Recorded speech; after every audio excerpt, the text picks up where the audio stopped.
give him possible ones they cap it after. So yeah. So certain stretch game.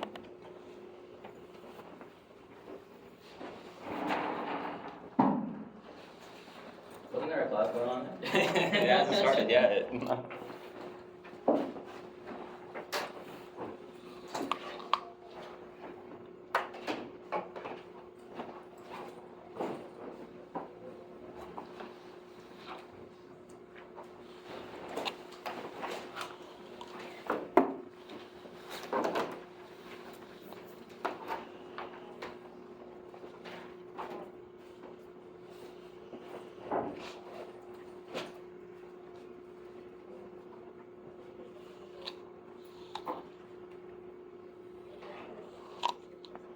Doing today? I don't know. Some more Abelard. I don't know, because he said we were going to do that like last week and then on Tuesday, but it's like, I thought at this point we were supposed to be jumping into like Islamic, Judeo,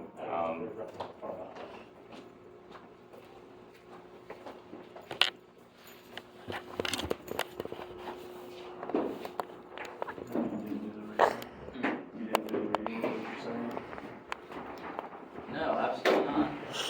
When it's a recommended routine. how many tests?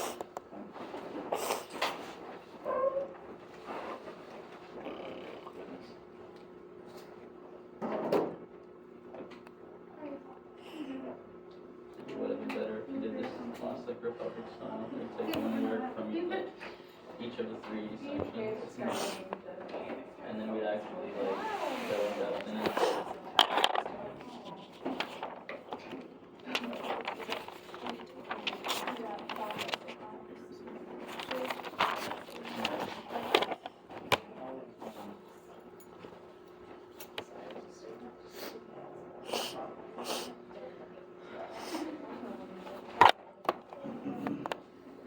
You gonna go to the game this Saturday? Maybe not. Depends how I'm feeling that Probably gonna Saturday. be cold. But just based on how the week's been going so far, probably gonna be cold. It depends on if I get the essay done. Honestly, I feel like it's one of those essays where I could write the entire thing on Tuesday. When's the other Tuesday? I don't know, let's do the 22nd. Whatever day that is. I just started Tuesday. on the class day. Maybe on Tuesday. He knows. Cameraman. Yes. Gotta walk down the right.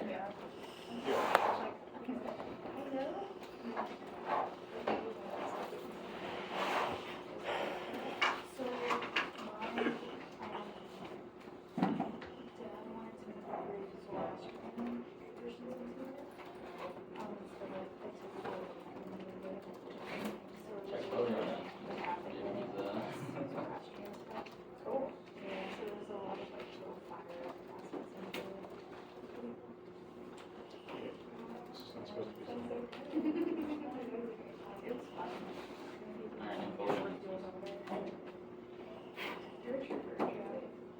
no photo.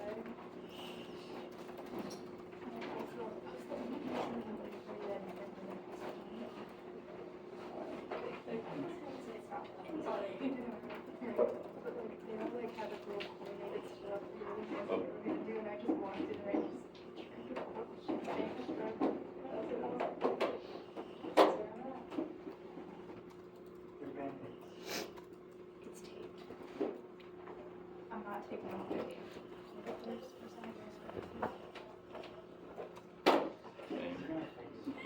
I'm not wearing them tomorrow. I'm probably not gonna wear them next week either. Where is the hair? I've already got two questions. I have two pieces of like paper towel right Oh, yeah. here. No person And mind about the 6 cluster. pieces of scotch tape keeping it all together. I'm gonna ask you about it. Like, you need to get it. Maybe it's not as loose as it is. For every time we got a online lecture or No, I whatever, came anymore, want to my remove little, the the reading applied from Android the lab, total for in each share day. building, Just there's washi tape, so it that's adds an up, like it'll be option. like minus 20 So I went into something. the bathroom and I got 2 pieces of paper towel, and I was like, okay, I'll figure this out. So Try I getting had to to, more padding. we should highball him And I at saw first splash and tape, say and I was like, like, yo, oh, nice that'll like keep six, and everything then he'll be together like, alright, I'll do more 4. better. I think I agree with you. So, That's around an average. there was everything in this Really? book, so. They look really cool, though, right? I like them. There's so much more. Well, because we have that one class where you didn't I have. like it. It was very fun, just breaking them in, and it's actually painful. Sorry, I'm late. I overslept.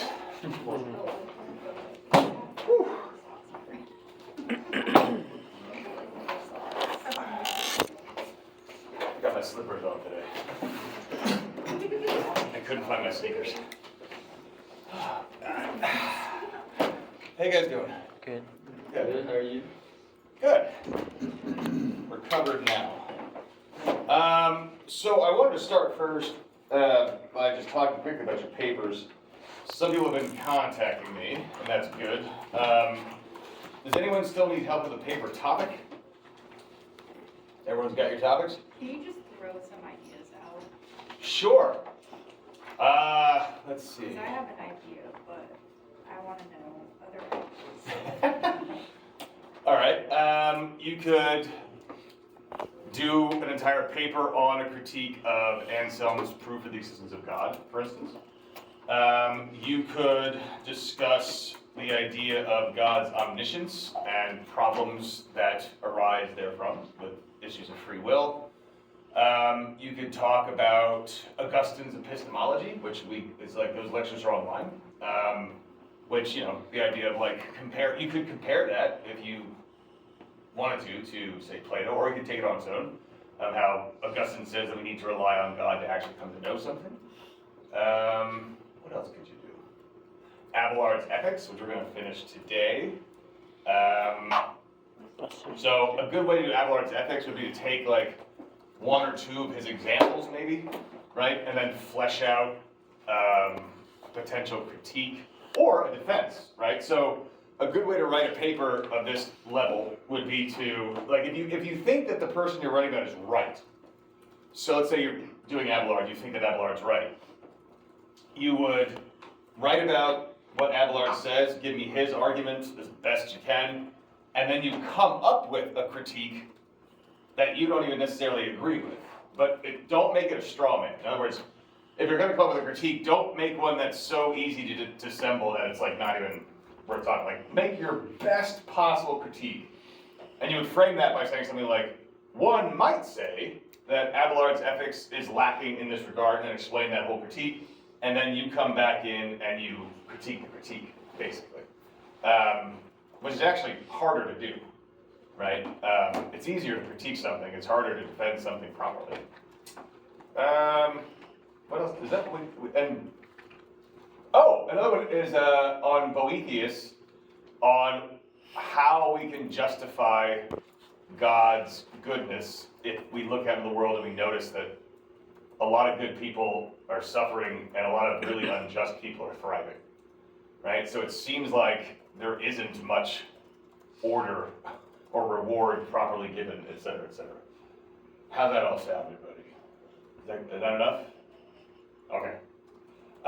Now, as far as writing your papers go, this has been a wonky semester for everybody, especially for me with the move and then other things that were going on. So, as I told you guys last time, we're going to do 2 papers instead of 3, right? But you have the opportunity to rewrite both.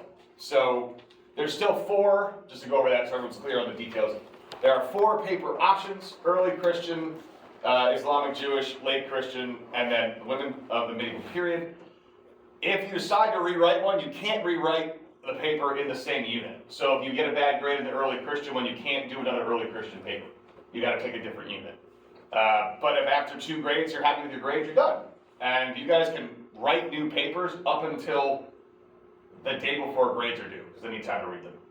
So like if you get a grade and you're like, fuck, and you just like write a new one real quick, you can do that. Like all the way up to the end. No timeline, I don't really care. Is that good for everybody? Yes? Does that mean, like, if we skipped early Christian and we did say Judeo, Islamic, and then we did like Christian, but we didn't like our grades on one of those, we could go back into early Christian? Sure. Okay. At any time, just, Yeah. Now, that could be a very dangerous deal to make. As long as you all know what I'm going to do there, I'm going to let you figure it out on your own. But don't put the work off to the very end. Okay? okay. All right. But yeah, if you want to go back, you can definitely do that. But so like, it'd be like you wanted to write on late Christian and the women, and then you realized you got a bad grade, so you decided, man, I should probably go back and write a different paper. Cool. All right. As far as what I want in those papers, if you want, all I need is like a little bit of textual evidence when you're building the claim for the first argument. You don't have to, with these papers in particular, I'm not looking for like research heavy. What I'm looking for is a little bit of textual evidence just to support the initial arguments, and then I want you to really dig into your own arguments. Like I want you to really think about these ideas and write originally, if that makes sense. So, not a lot of quotes. I don't want quotes. I just want to know that you found something in a book somewhere to support what you're saying, and then from that on, I want you to think originally and creatively. That's what I want for these papers. Cool? Yes? I don't know if you posted anything for Ensemble yet, have you? Because I wanted to cover like the Trinity problem that you just got. Oh. Okay. Shoot me an email, and we'll figure it out this weekend for sure. Because that's going to take a little bit of digging, but we'll find it. All good? Any questions on anything? Okay. How you guys doing? Good. Sorry about Thursday. I heard from Dr. Ransom that you guys found it funny. That was unbelievably frustrating. I don't know if you heard me swearing or not. If I was already gone by then. Yeah, because I was like driving, going like, fuck, god damn it! And then, yeah, I was like, I should probably, and I didn't get service again for like 15 miles or something like that. It was dead out there. Is anyone from that area? Where? Like, west. The grand expanse. All right, so let's recap a bit. Where did we leave off with Abelard? So we're gonna do the other half of Abelard today, and then we're gonna start Maimonides. Just like give you an intro to Maimonides today, and then on Tuesday and Thursday, probably Tuesday at the very least, we're gonna cover Maimonides on the creation of the world, which is something we haven't really talked about yet at all as a theme, as we build his argument. But where do we leave off with Abelard? It was if we can actually be blamed for having wicked desires. The last thing I have in my notes is about kicking fathers' heads. Yeah. All right. So so we can start with that question, right? Are we really going to judge people harshly for desiring to do things, right? Abelard actually goes as far as to say it's more admirable if you don't sin when temptation is present. Now, for those that have taken any ancient Greek with me, just real quick to go over Aristotle's Ethics as like a way of recapping it. For Aristotle, who is more praiseworthy? The person who has bad desires and overcomes them, or the person that doesn't even desire bad things at all? So there's no temptation whatsoever. The no temptation. Exactly. So that seems problematic, I guess, from our world or our way of seeing things, because typically we'd say like the person who's overcoming some kind of temptation has to struggle through that, and when they overcome that, we praise them for that. And so like for me, I think we talked this a little bit last time, and I would hope for you, overcoming a desire to smoke meth every day is not something that you really have to deal with, I would hope, right? Whereas a meth addict, that's a daily, hourly struggle, right? It's constant. And when, if a friend of yours was an addict and they overcame those temptations, you'd be really proud of them.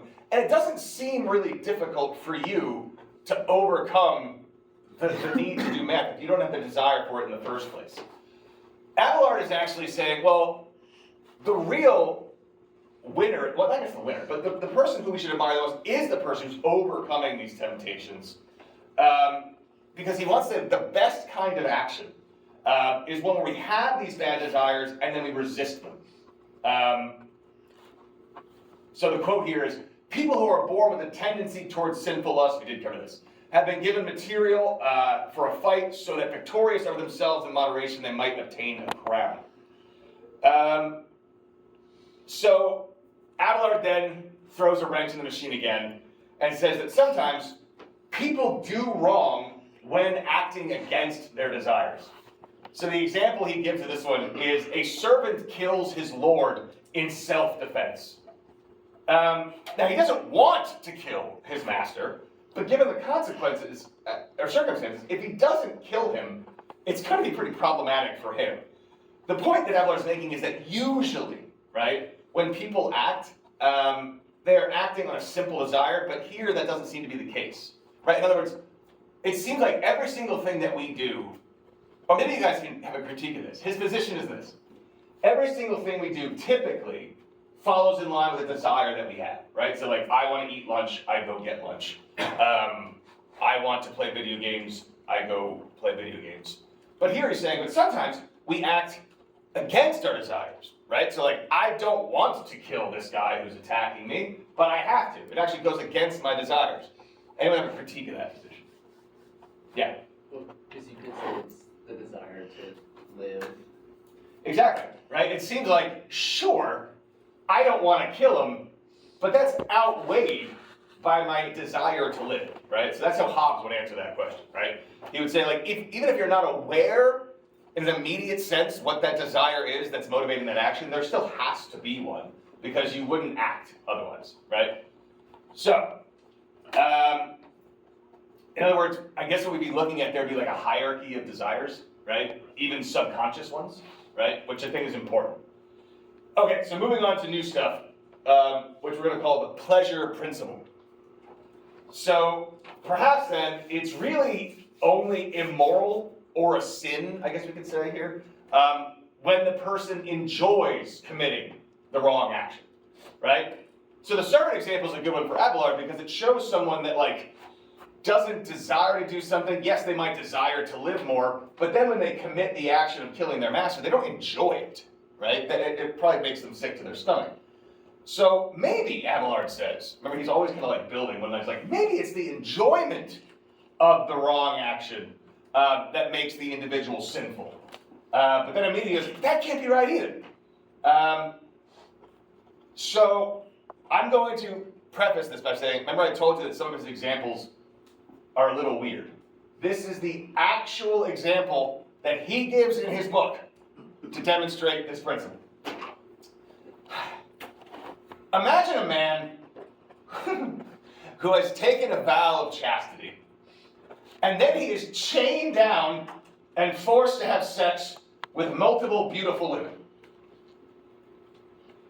There's obviously a difference between sinning and taking enjoyment in the sinful behavior. What do we think of this? Yes, he did just describe rape, but did so in a way that I think he thinks, but obviously the guy would enjoy it.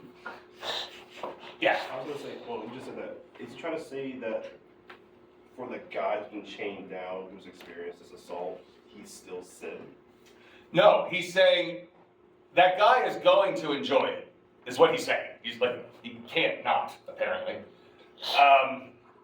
But does that count? Yeah, exactly. Does that count as a sin? Like he's being forced to enjoy something. It would be like being tied down and someone mainlines you heroin, right? Like you didn't want that to happen. You didn't choose that to happen. But I assure you, unless you have like an opium allergy or something like that, like you're gonna be high as a kite. Like that's just why people get addicted to it. Do we blame the person for the enjoyment of it? Right? Is the enjoyment of something where we're finding the sin? Because you might, as a way of critiquing this, or adding this, you might say something like, well, you might not have desired to do that thing, you might have been forced to do it, but you're the kind of person that enjoys this kind of stuff. Right? And is that how we're going to judge whether or not it's a sinful action? Yeah, around. So we're saying that you can enjoy something against your will? That's... Yeah, I don't know if I agree with that idea. how so? I feel like if you enjoy something, it's because you chose to. Like, even if you like succumb, like you gave in to the Oh, yeah. of it. If you Yeah. enjoy something, you wouldn't. Yeah, the example on your point that I just kind of thought of, and let me see what you think about this one, is like, and I think you're right, that last thing you said actually, I think makes it right, is that I've been dragged out of my apartment by my friends before, where I was like, I'm not going anywhere, I'm not doing this, I don't want to go to the circus. Like, who does that? And then they like dragged me there, and despite my objections, I ended up having, it wasn't the circus, it was the county fair, and it was horrifying. But I ended up having some kind of fun because it was so weird. But your point would be something, if I'm getting this right, would be like, yeah, but you still went, right? Unless they physically like restrained you, right? What about that? What if they physically restrained you and forced you to go to the movies? Nobody can force you to have fun.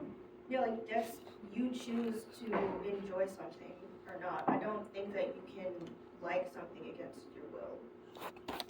It's a really interesting, yeah. Yeah, keep going. You said something earlier, I can't, God, I gotta try to remember what you said, but it had to do with like, it had to do with this. Okay.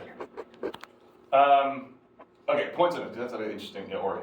I don't have a point about that Okay. specifically. Okay. But I was gonna say that it seems like he's trying to get at the idea that it has to be a combination of committing the action and enjoying it, rather than enjoying an action that you didn't commit, in a sense.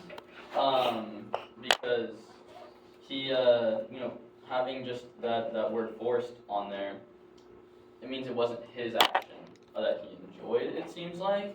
And so maybe when you take away that forced and say that there is the action and he enjoyed it, then we can blame him for being a bad person.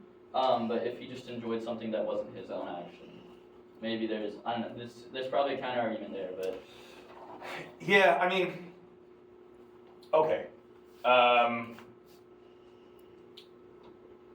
of needs like two parts rather than just one part. Yeah, but couldn't you, yes, you got something. Oh, I was gonna let you finish, and then I think I had a point dealing with like the enjoyment thing. Yeah, I was gonna say, just as a counter example, I don't know if there's an argument here, but it's something like, what if you were just sort of walking down the street? It's hard to do without coming up with like a really awful example. You're just, oh. All right, okay, who's gonna do it? What if you're just walking down the street and you turn left and you run into a guy who is literally just carving a toddler up like a jack-o'-lantern, right?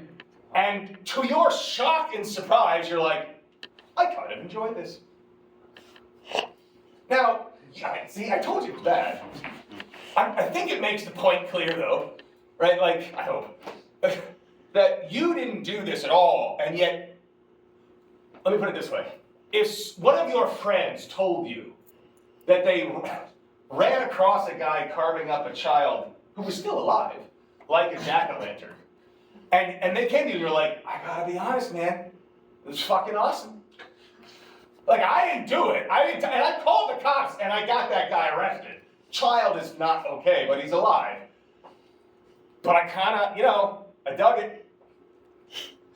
Wouldn't you say, like, you're an awful human? Like, you have a terrible disposition that you shouldn't enjoy those things. I feel like your proclivities and things you enjoy, whether you voluntarily do them or not, reveal something about your character. But are they a sinner for liking it? Right, because, according to the Ten Commandments, right, it's like coveting, not even actually engaging, but like internal thought processes do count as sin.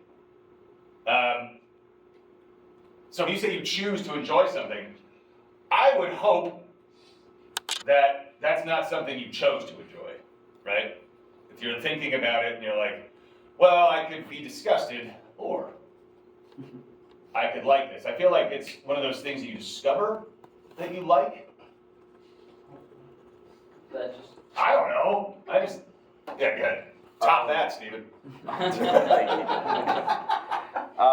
was just gonna say, I think with the enjoyment thing, wouldn't it kind of fall into like with the platonic idea? I know we talked about with like believing a falsehood that you allowed yourself to accept that propaganda or whatever. That like even if you were fed it. So like with the enjoyment thing, like for the chaste man, if it was like, well, he would obviously enjoy it. Like I feel like at that point he's allowing himself to enjoy the bodily pleasures instead of like the thought process of being chaste and the virtue or whatever that like with the circus or the fair example, that like you were drug out there and forced to have fun, that if you're like, no, there's something inherently wrong with being here, and then you're like, okay, maybe it's actually not as bad as I thought, isn't that more of like a mental, like you allowed yourself to fall from grace, or quote unquote? By going to the circus. No, but you're right, because imagine like your friends dragged you out,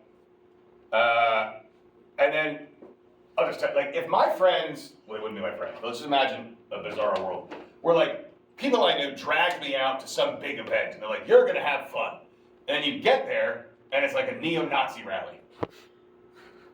I'm not gonna have fun. I'm not. Like that's not gonna be something I go, oh, it's not so bad. Like it's no way, right? So you're right, there is a kind of allowing yourself to have fun. If the circumstances were different, then you just simply wouldn't. That's good. Ariana. That's what I was trying to remember, because I know we talked about forcing yourself to believe something, that you can't force someone to believe something. That's kind of what I was trying to Good.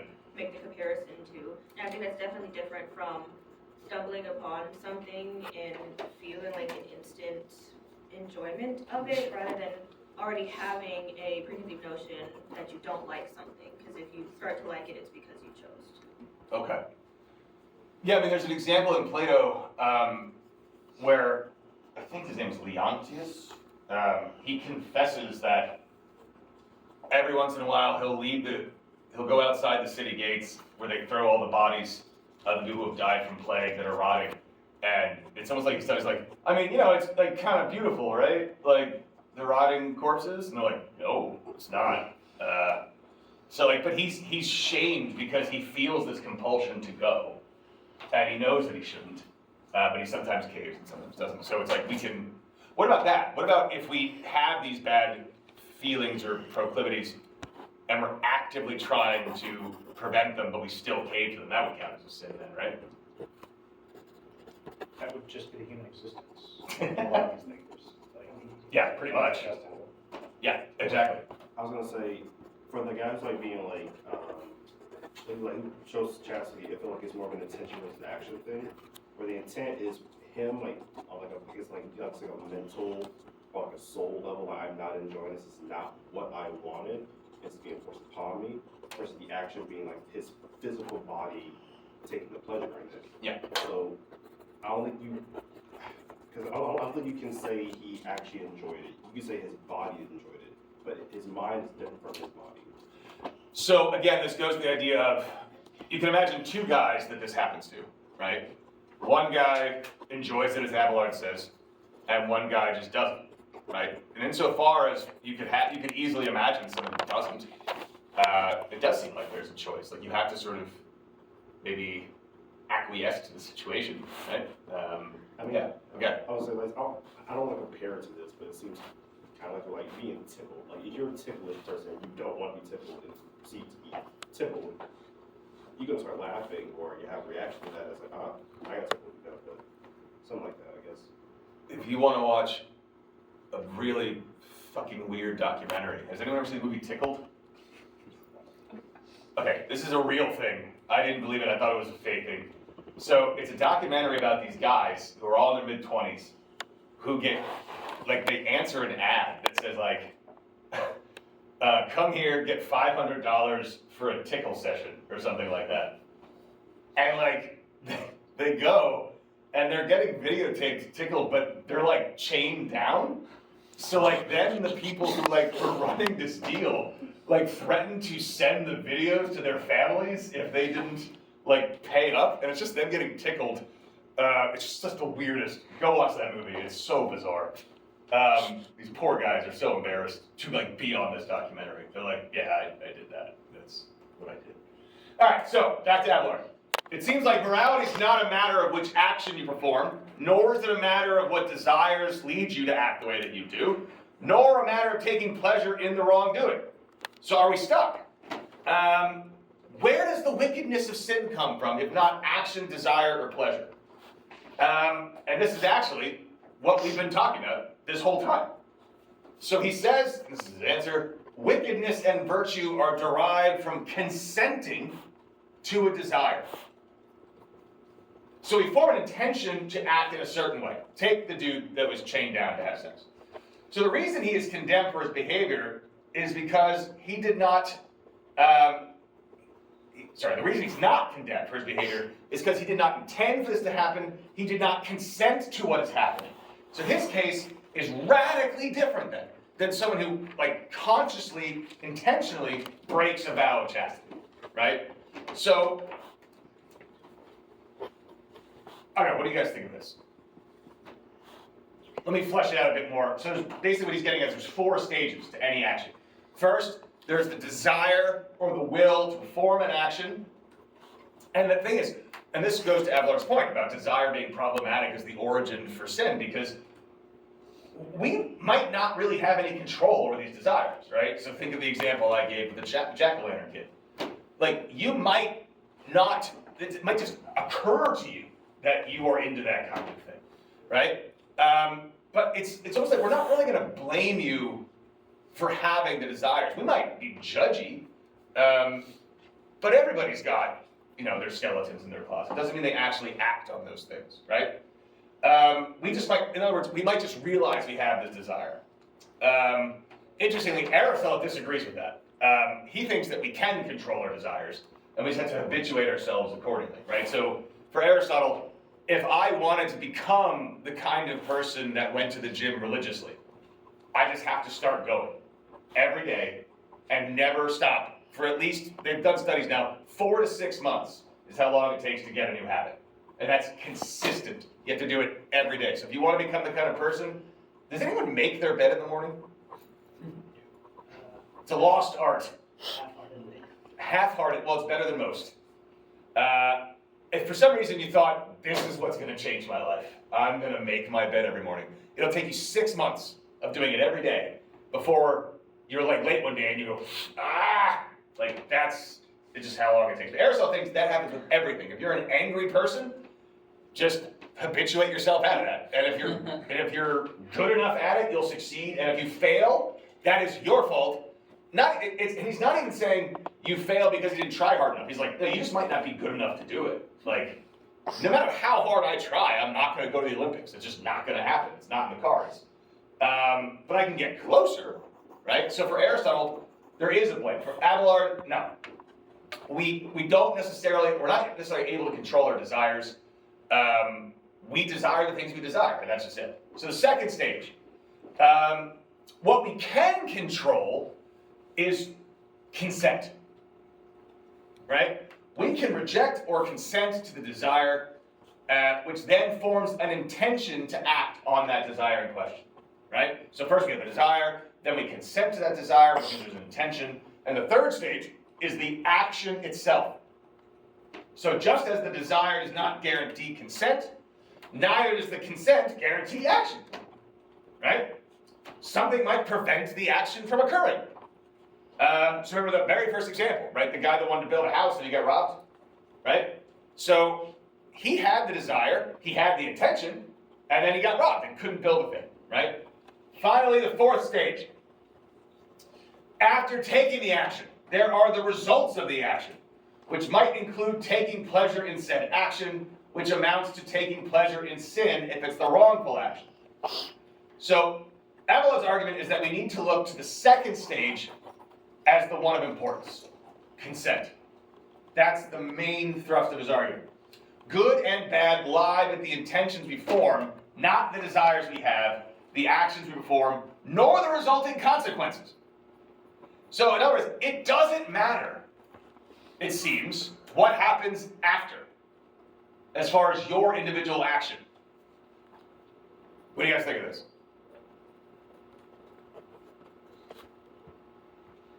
Yeah. I want to go back to the Plato guy who, like, can we really, I guess, under these stages, can we call him immoral if it's not, I guess, harming anyone, but Harming himself. if he takes pleasure in it, how is it harming himself?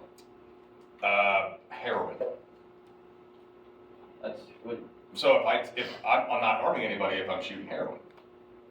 Well, I'm talking the battlefield example, or sorry, the plague example. Yeah. So for him, think of it like a sexual compulsion, Okay. right? Where he can't control himself. He knows he shouldn't do it. I think that's the important part for that example. I see what you're getting at. Is that he knows he shouldn't do this, and he can't control himself. So the more we allow ourselves to engage in vices, the more we become powerless to them, basically, right? And then to take a line from Aristotle, then let's use Leontius' example through Aristotle. Eventually, what's going to happen to Leontius is because right now he feels guilty because he has these desires to go stare. It's not said sexually, by the way. He just thinks he calls them beautiful, but it's heavily implied that that's what's going on. So he feels bad that he has this desire to stare in a sexual manner at corpses, right? And then he caves because he can't resist his desire, and then he feels even worse because now he's caved to his desire. So he feels like shit either way, right? It's a catch-22. He's damned if he does, damned if he doesn't.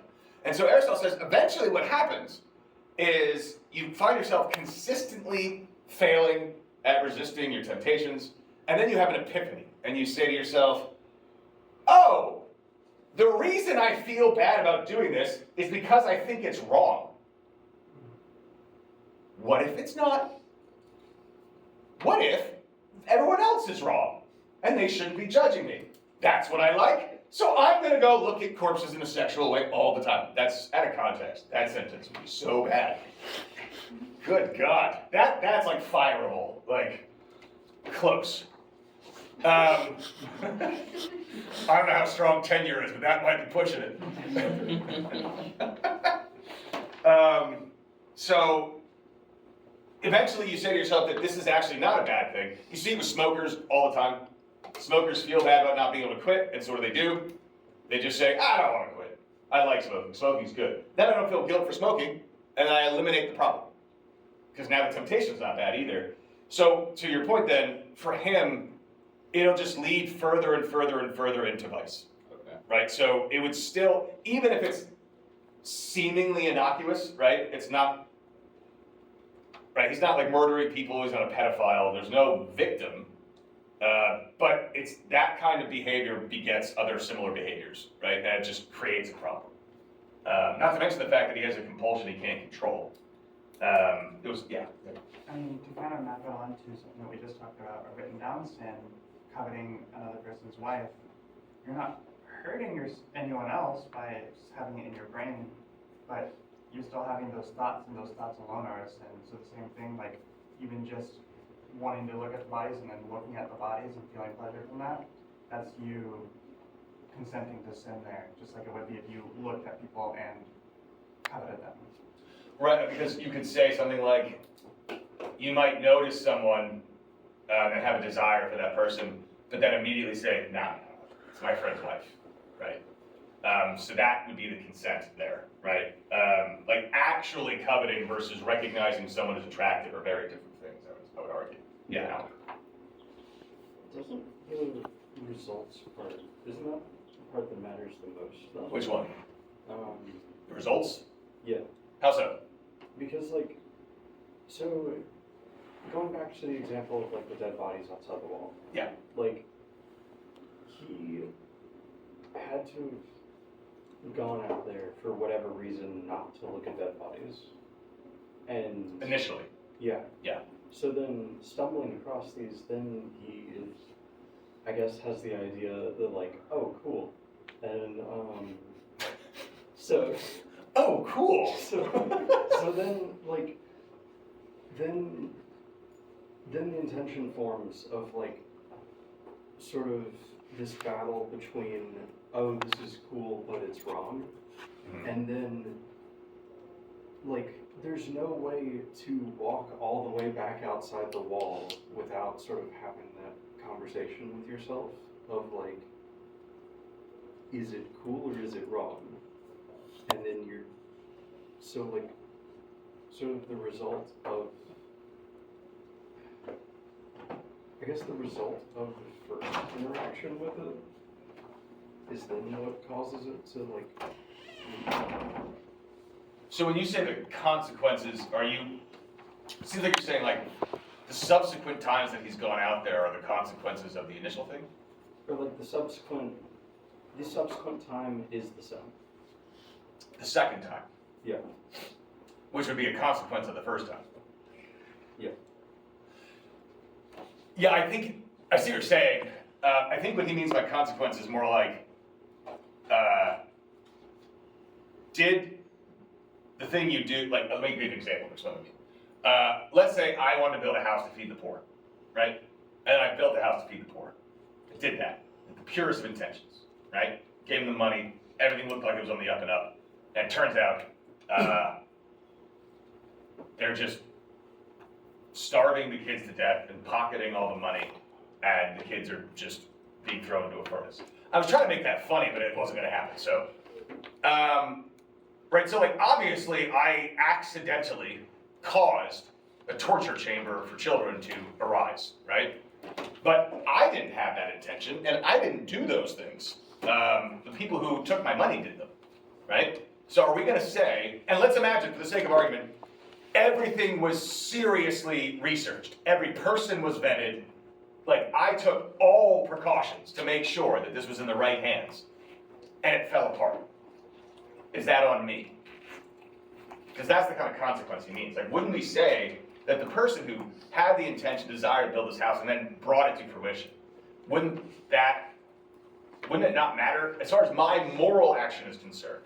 Like, are we gonna blame me for the thing falling into disarray? No, but then if you were to then like build another house and hire those same people back. Then yes. Then that would be on me. For sure. I mean, for Aristotle, for sure, it would be on you. There's a hand over here? No. Okay. Okay. So, he basically says the problem, so can we say it's good if I intend a good action, or bad if I intend a bad action? So the problem with trying to claim action is morally good or bad, is that Abelard claims that all actions in and of themselves are morally neutral. So there's no such thing as an objectively good or an objectively bad action. Is that true?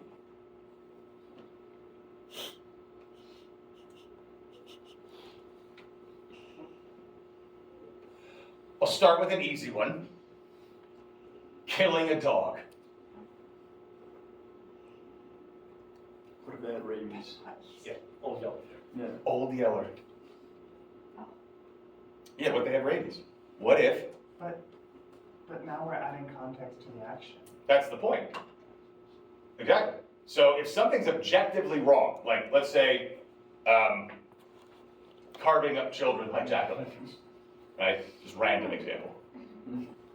If that's objectively wrong, if context actually matters, that means you could justify it somehow, right? Not necessarily. That's my point. If it's the case, or do we want to say like, no, that's objectively wrong. There's no world that exists where like that's okay. Or is it a matter of context? To go with the killing the dog thing first. Seems horrendous, but you're right. Like, I find it appalling when I see like somebody with a dog who's obviously like 19 years old, barely able to walk, it's blind, deaf, right? Shitting all over itself, but they won't put it down because of sentimentality. That is cruel and unusual punishment to that animal. That is why it's called the Humane Society, because it's the humane thing to do to put the dog down when for some reason nature didn't do its job. Right? Pamela's gonna have a really tough time in about 8 years. Like, I'm not looking forward to that day. So, it seems like there are instances where killing a dog, because you're killing it, right, is actually the right thing. It's a good thing. So context does seem to matter. So, just to move on to the end here, his solution then is, just to wrap it up, he thinks that sinful intentions are the ones that have contempt for God. And notice, that's the first time we've mentioned God this whole time. When I said he's like a modern moral philosopher, most of it, right? He's like really building intentionality, consequentialism, desires, etc. These are all concepts that get taken to modern philosophy. They're trying, at least in part, to get away from this absolute reliance upon scripture and religion. But Abelard, obviously deep in the mix here, concludes with it. So in other words, we consent to desires that God would want us to resist. On the other hand, good intentions are ones that would please God. Though Abelard never got a chance to write the book on good actions. So, do we just look to the Bible then to figure out which actions to undertake? No. No, we don't. It's not enough to just follow the laws of Scripture. Abelard clearly is not simply advocating that we just simply follow biblical commandments. He's instead convinced that our natural reason has the ability to determine which actions are good and which actions are bad. So why is this important? Pagans. If it were the case that morality can only be attained through reading the Bible, then how do we explain the countless virtuous actions undertaken by thousands and thousands and thousands of people that came before Christianity? Unless we're going to say every single person before Christ was alive was shit. And obviously it's not even their fault. They didn't have a chance, right? They didn't have scripture. Let alone countless examples of courage, generosity, love, compassion, bravery, etc., etc., etc. We would also have to get rid of all the Greek philosophers, all the Roman philosophers, because obviously they don't know what they're talking about because they haven't read scripture. And that's a problem, right? Abelard is educated. He recognizes that these are individuals who are working their entire lives to try to understand morality, and they got very damn far. And as a flip side to that, let me ask you guys a question. Let's say you have a friend or someone you know that follows all the laws and all the commandments in the Bible, but does so, you might know someone like this, to manipulate people into thinking that they're a good person. That sound familiar? Yeah. Isn't that, in a sense, like, kind of lying? So wouldn't that be a sin? Well, you mean, yeah, the manipulation would, right? But they are actually following all the laws. Like, they actually are not stealing, not killing, not coveting. They're going to church on Sundays, never take the Lord's name in vain, follow all the laws of Leviticus, which could be a problem. Isn't it, though, like, kind of in contempt for God? Because you're not doing it to please God, you're doing it to please others. That's really good. Yeah, it would be, right? You're right, and actually, I think the way of looking at it would be, without the sort of philosophical input here, talking about intentions and things like this, you follow all the rules, you're like, oh, I'm good, but you're not, because you're right. The intention behind it is what screws it up. Even the actions are committed are the right ones, but you're doing it to sort of virtue signal, as it were, right? No, that's good. Yeah, you're right. That would still be contempt. It wouldn't work within the system. Good. Yeah, awesome. Or like another simple example would be like, what if someone does it not out of contempt of God, but they're doing it because like hell just sounds awful. Like, it just sounds really bad. So like, I don't want to go there. So out of fear, I do all the things you're supposed to do. Am I a good person?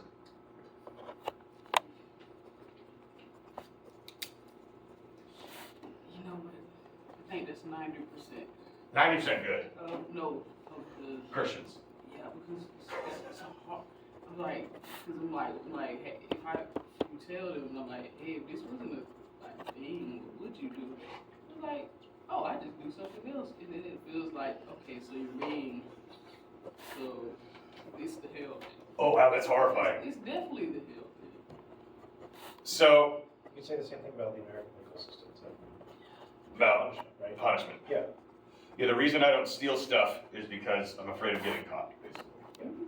Yeah, 100%. It's a scary amount of people that be like, so like, what's stopping you from like murdering people when you're talking to an atheist? I'm like, oh, I don't want to. Exactly. Yeah, so if it's the case that we're only,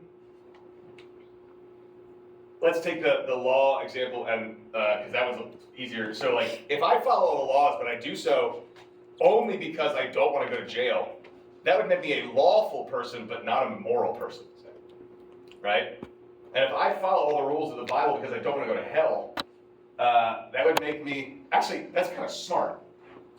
Because if it's real, you know, but the problem is intention, right? So like, if you're only doing it, I don't know, I've never spoken to God directly, but I gotta imagine that if you only follow all the rules, and I mean sincerely follow them, but do so because you're afraid of hell, I'm pretty sure you're not getting in. Like, at least the church I was raised in, Catholics, it's a bit more strict, you know, but I don't know, yeah, or I think you don't even have to go as far as stealing. If you kind of say something like tax fraud. Like, I don't think any of us want to pay 50% in taxes, or, you know, however much it is at this point. 37. Yeah, so, but I also don't want to be on the IRS list, you know, like, Well, only people who are making like $1 million up pay, what, 39, something like that, 39% on that. So you guys will all pay what, 15% at the moment? don't know. Pretty poor. Point is, screw the IRS. Right. But I'm only doing that so I don't go to jail. Oh yeah, I don't want to pay taxes. Right, so, I mean, it seems like you don't even have to go super far for the law example to work. That's true. That is true. Okay, objection 2. These are an objection to this thing that he comes up with. So, what about the fact that we punish people for their actions? We don't punish people for their intentions. Yeah. Don't we kind of like, we do punish them in a way for their intentions though? What do you Like societally, like judgment. Societally. Ooh. Like I think that that is an element of punishment of feeling ostracized in a sense. If those intentions are revealed. Yeah. So, if it's intention, right? Because Abelard saying it's intention. That's what we're judging as far as moral worth of an individual is concerned. Sure, if I tell you my intentions, right? Like if I reveal to you guys the jack-o'-lantern story. Oh, You missed that. Yeah. So if I revealed that to you, then obviously you would know my intentions, and then you could ostracize me, whatever you want to do. But what if I just kept that shit to myself? How then will we bring people to justice? Right? Yeah. Okay, so I'm gonna use this example. I don't think people are familiar with it. Like, how you cannot describe or explain a plan to kill the president. So, Right. like that's an intention-based thing, just to stop the whole action from even occurring. Yes. So, I mean that's the situation where we're going off of intention. I think the thing also I want to get to is like, if say you know a person and they're a friend of yours and they're explaining this plan to you, would you then, you know, report them or be like, well, they didn't actually do the thing, so I can't really. They did make a plan though. Yeah. Like that's enough for me. Like I don't care who it is. If my friend was like, look, I plotted it all out, and like Home Alone style, they have like the thing that they drew in crayons, So that'd be an action then, wouldn't it? but planning it. If they like actually, you know, took steps towards it, other than like if we were just talking and I was just like, yeah, I got this plan that I just came up with. would that not be different than actually taking steps towards doing it? Well, I guess my point, yes, it is. So one is clear, you're right. So let's imagine you just tell me your plan for how you're gonna kill me, right? I feel like I don't know, what do you guys think? Yes? But didn't your partner tell you the plan on how she Yeah. would kill you? Yeah, she did. But she told me how she would do it. I guess that's a plan. I mean, So that's the thing, like, that's You're really trying to not for make you. just like, no, it was different. It was, That's a really good point that now makes me very uncomfortable. Yeah. I was gonna say, I mean, I think though still the difference is if someone tells you that's their action, that if they just kept it in their head, That. there's no action that's being taken. But if I'm like, I'm gonna go kill this person, that's an action, the declaration of it. Good. Yeah, you're right. There's a distinction, right? So if you had the plan to kill me, there's no way I could ever know that, right? And I feel like telling me about it is taking a step, as you're taking a step towards it, right? You're bringing it into reality, It could be a step away from it if I'm telling you about it. unless you're that confident, right? It's like, I'm gonna kill you. I don't know. I know when. You don't. It's gonna happen. It's already in motion, man. It's done. They're like, oh my God, saying that to somebody? And being able to pull that off where they just kind of believe you, Did I ever tell you the best insult I ever heard? Dr. Ransom said this. He said it to someone around town, and they deserved it. He said, "Did you ever wonder what it feels like to walk into a room and have people be happy to see you?" Let that sink in. That is the worst thing I have ever heard someone say to someone. And the guy he said it to is a racist asshole. He wears Confederate flag motorcycle jacket. I've seen this guy around. And his name is Bubba. He's the guy who, my first day in Statesboro, was staring at Pam and I and asked if she was Mexican, and then said he's never seen a Mexican before. It's that guy. Same guy. Yeah. So that guy had it coming. Yeah. Don't we legally differentiate between murder and attempted murder? Yes, but the attempted murder is an action, right? You did something. Well, but the intent was murder. Nobody goes into it intending to only attempt to murder. True. But there seems to be an action taking place that you just failed at, right? Like, I mean, So does that mean there's less? we should punish them more, I feel like. It's like, you fucked it up, man. I mean, you didn't even win and you're still going to jail. Actually, we should punish them more because if they're going to jail, we don't want them getting out to try to right the wrong, or wrong the right. So, yeah, you're right. But what he's getting at is, like I said, we send people to jail for crimes they commit, and actually engaging in acting to try to kill someone is technically a crime, right? Yeah, but then we're differentiating based on the result. Because the intent for murder and attempted murder is both to murder them. It is a little weird that Differentiating because they succeeded or didn't. It is is- the result. No, you're right. It is a little weird that, like, my intention was to kill this person. I'm just bad at it. And we're like, oh, we feel bad for you now. So we're gonna cut you a break. Because you didn't actually kill him 5 years instead of 25. I go like next time. Next time, yeah. I think it's the legal system though that creates this difference between attempted murder and murder, because I don't think that something being illegal necessarily adds more immoral weight to an Sure. action, right? That's right. So regardless, like any morally conscious person will consider both the acts, whether it failed or not, to be immoral, regardless of if it's illegal or not. Yeah, good point. So even if the legal system differentiates it, right, which they do, I'm sure for reasons. As far as the moral worth of the action, if you try to kill somebody, you try to kill them, right? And it's just, I think that it would carry the same weight. Especially if the intention was sincere. Like you were actually really trying and something prevented you from doing it. I would see no difference, personally, in a person who tried to kill someone sincerely and failed and someone who actually went through with it. it. I would find them both abhorrent, right? I mean, we differentiated with intention as far as like the degrees go. First degree to third, like first, I'm pretty sure requires Premeditated, like yeah. premeditated. Yeah, you actually have to prove like you're pulling up like Google searches of how to strangle somebody and put them away without knowing. And they consider all that in court, like it, it carries more weight in that sense. Like you premeditated murder the charge. Right, so again, it's like the legal distinction between them, and we recognize that. But morally speaking is what because he's gonna say like, whether you meant to do it, or if you meant to do it, that's the thing, right? So if you accidentally kill somebody, I feel like that's different, right? And legally we have a word manslaughter for that.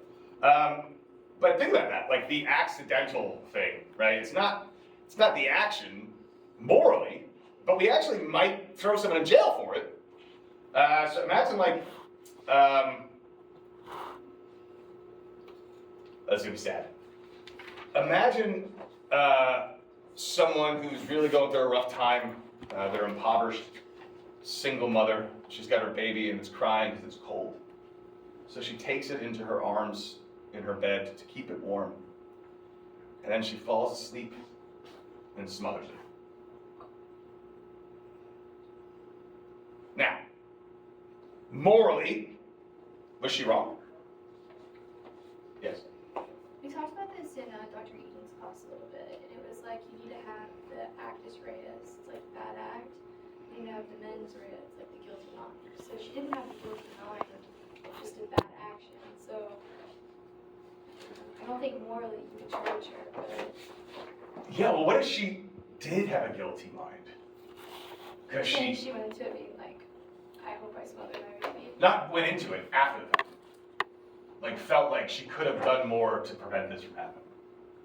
Oh, I thought you were trying to like, she woke up like, oh thank God. Yeah, that's kind of what I thought the route was like, oh. I mean, I didn't mean for this to happen, but bully me. Yeah, and I was like, oh, it's cold outside. I'm basically, freed my baby from this horrible situation. Because I know people would be like, oh, well, they're in a better place now, kind of thing.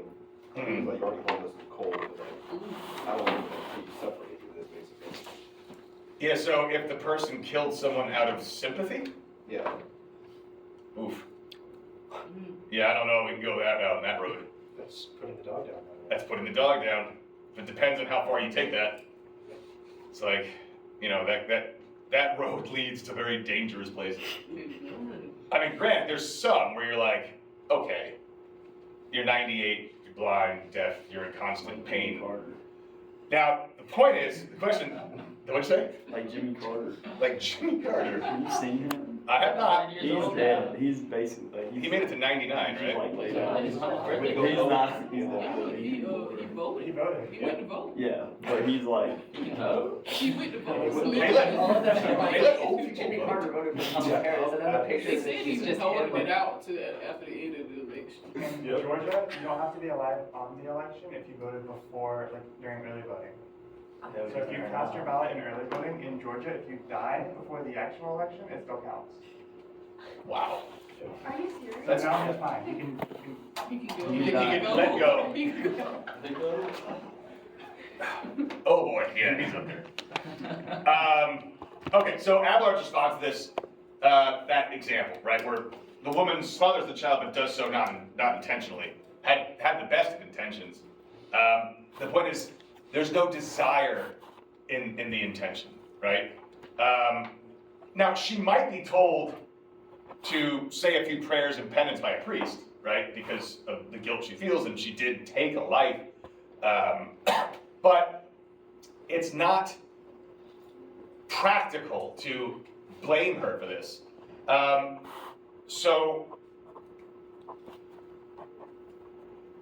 But are there ways that we should? In other words, okay, fine, we can recognize that she didn't do this on purpose, although it's important to recognize for Abelard, we can never actually know anyone's intentions, right? It's kind of like when you go to a doctor and they ask you how much pain you're in, scale of 1 to 10, because they can't tell.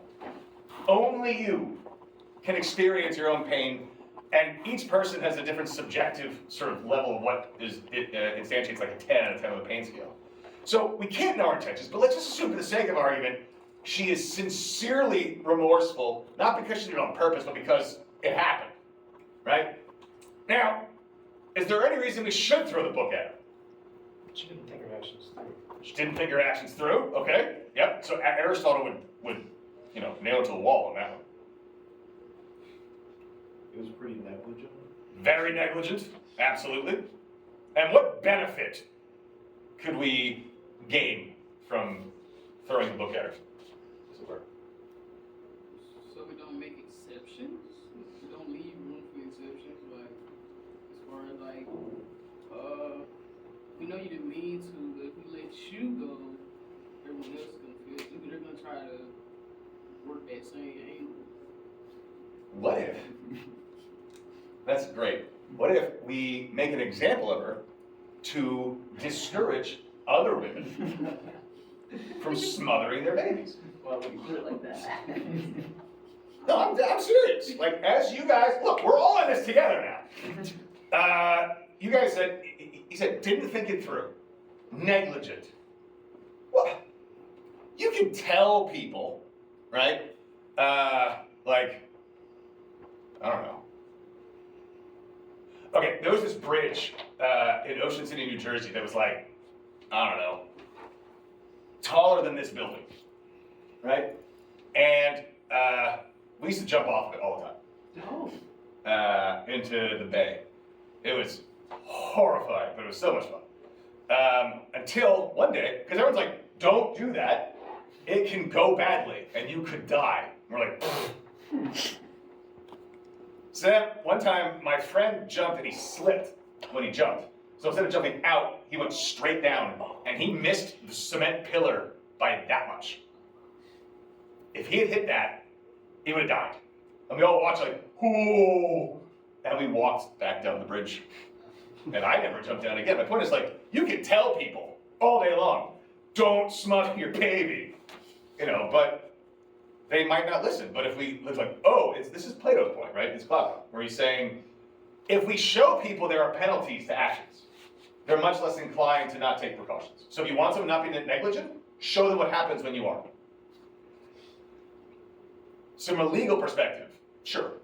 Morally, is that okay for us to do? She did kill her baby. So what would our intention be? Let's put Abelard to this. We're trying to prevent babies from getting smothered in cold weather. The argument on the table is, we make an example of a woman who actually did it. It's not like she didn't do it. Are we justified? Morally. What are we aiming for? What's our intention? Less smothered babies. Less smothered babies. Our action, though, is putting a woman in jail who probably doesn't deserve to be there. Destroying a life to save others. Wouldn't it be better to invest in like infrastructure or whatever else to ensure that less cold babies on the street?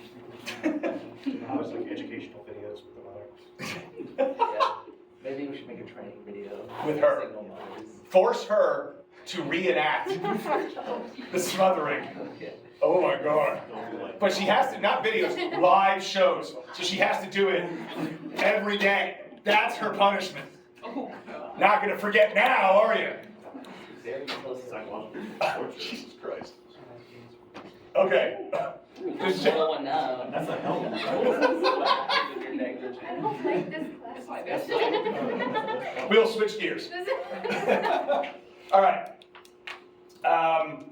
So the reason that we spend so much time evaluating, praising, and punishing actions is that they are the only guides to finding out what intentions people had, right? So we can't know what someone intends all the time, but we base our judgments on the actions because that's the closest thing we can get to revealing someone's intentions. It's not totally accurate, right? People might do things like give to charity, and they might have the worst of intentions, right? But we can't get inside their head, so what someone does, what someone says, is the closest we can get to finding out someone's intentions, even if they're imperfect guides. Actions are observable, intentions are not, right? So we must look to what people do to find out what they chose to do. So, in a way, we're judging them on their choices, not on their actions. Right? And, to go back to the religious side again, it's only God who could rightly judge someone's intentions. But as they say, the road to hell is paved with good intentions. What if I do something horrifying while intending to carry out God's will through it? Isn't it a crusade? It's a crusade.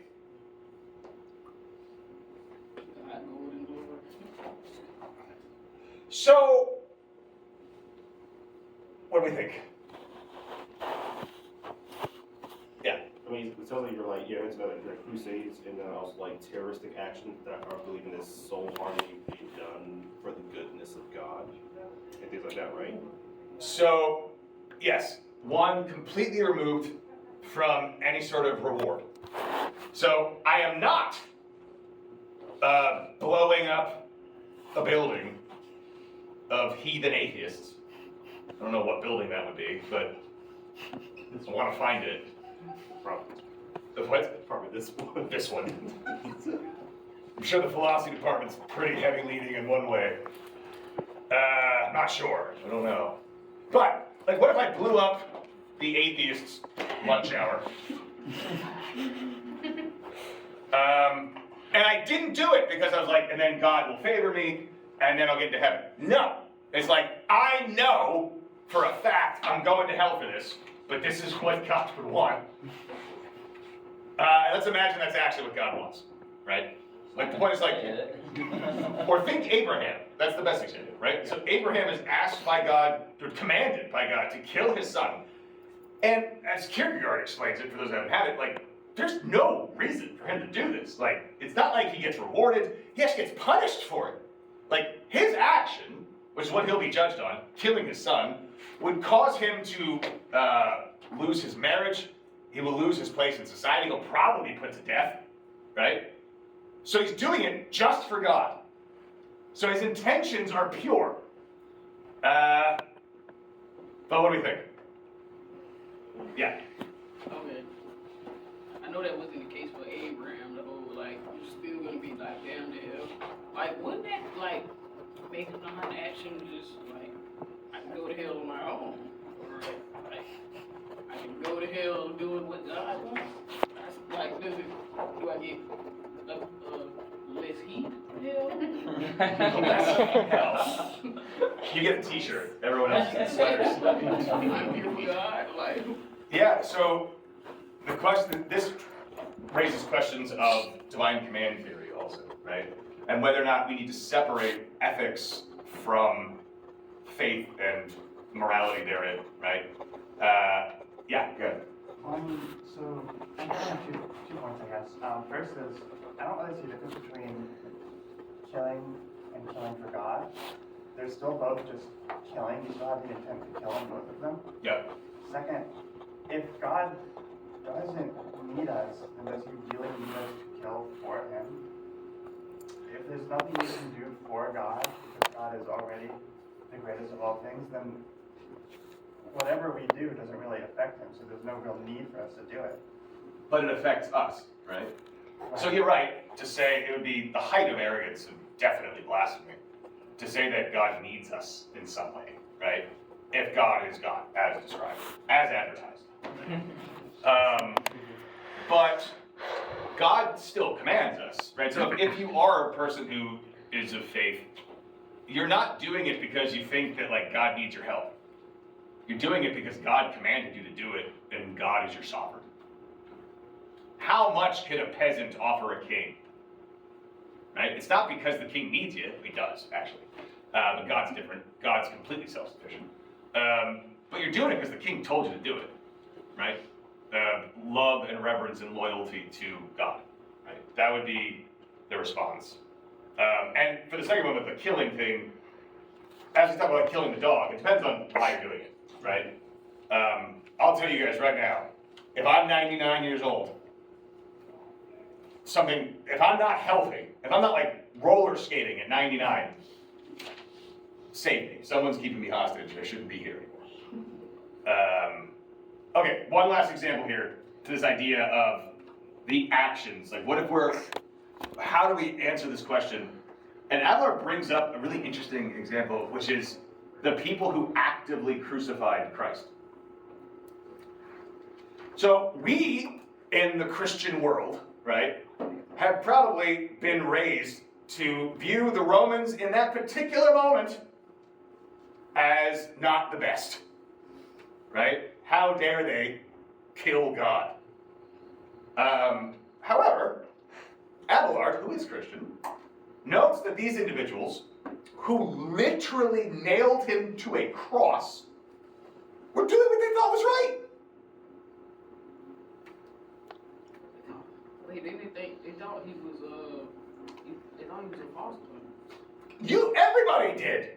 He only convinced 12 fucking people. He's terrible at it, like actually. And that's with miracles.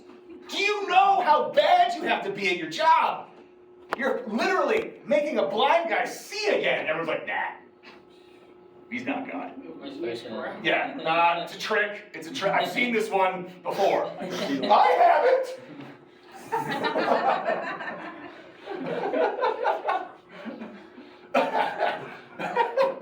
So, what he's getting at is they were ignorant, not negligent, right?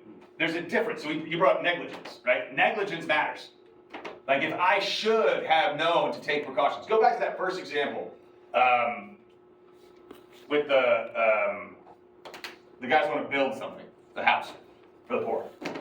Like Aristotle would look at it, and the question that he would ask would be, okay, so like the second guy that got robbed, like was he just walking down the street with a bag of money? Did he not take precautions? Did he not have security with him? He obviously knew it was a bad idea to carry all of the money in one shot. And if he didn't know that, that's on him. Right? So for Aristotle, one's action, as far as how we judge it, it's not just the action, it's all the things that you did or didn't do leading up to that action. Right? So if you're forced to kill someone because you made a lot of stupid decisions along the way, that's on you. Like, you don't get a pass on that one. You caused that. Negligence, right? But ignorance and proper ignorance, so this is something Aristotle says, if there's just no way they could have known. Now we might say like they should have known it was God. No. They shouldn't have. If someone showed up today and was like, I actually am the second coming, I wouldn't believe them. I would say they were crazy. Or a charlatan trying to manipulate me. And that's what everybody thought, because that's what you would think, because that's the practical thing. How often is somebody God? Yeah? There's a current active cult in Australia that believes that the leader is the second coming. That's awesome. That's sad. But what's it called? I don't remember. I read about it like last year, but they're still around. I can find it for you if you want. Please do. I'm obsessed with cults. I really am. The idea of people voluntarily following a loon. My friend wants to Fascinating. start one. He wants to start a cult. That of the two options, that's the smarter play. Yeah. Right? Join your star. Yeah. I was gonna say, Hey guys. so with like intention and action, Right? I looked it up recently, because I wrote it down, because I should look into this. So, there's the old story, guy was Galatia in the Bible, he was bald, and the children were like, making fun of him, like, oh, you're bald, you're bald, you're bald. So he cursed the children. Mm. And then God decided to send the bears to them.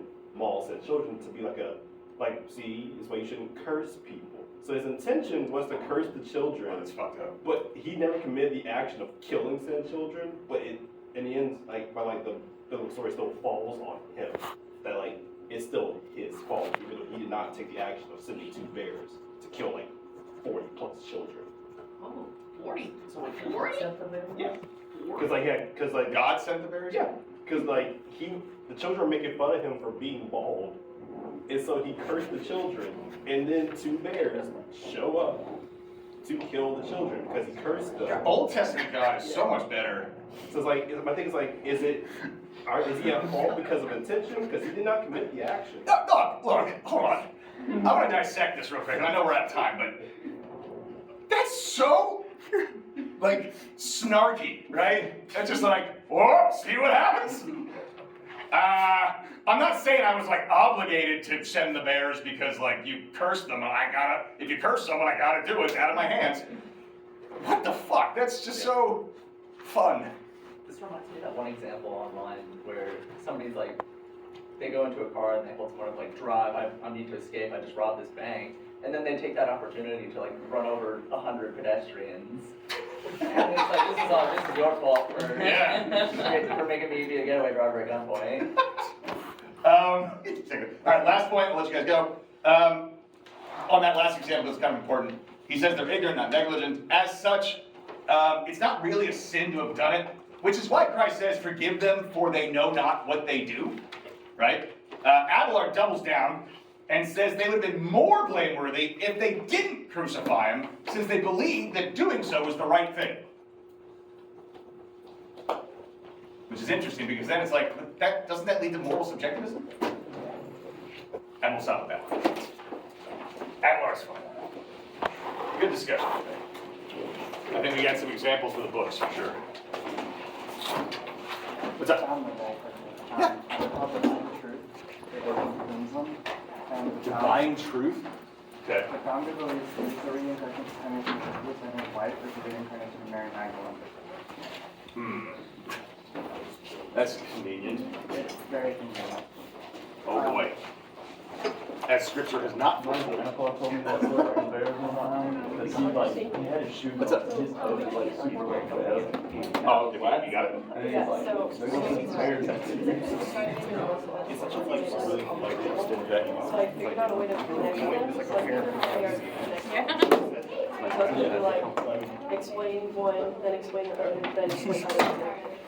don't make fun of me, get eaten by bears. For real.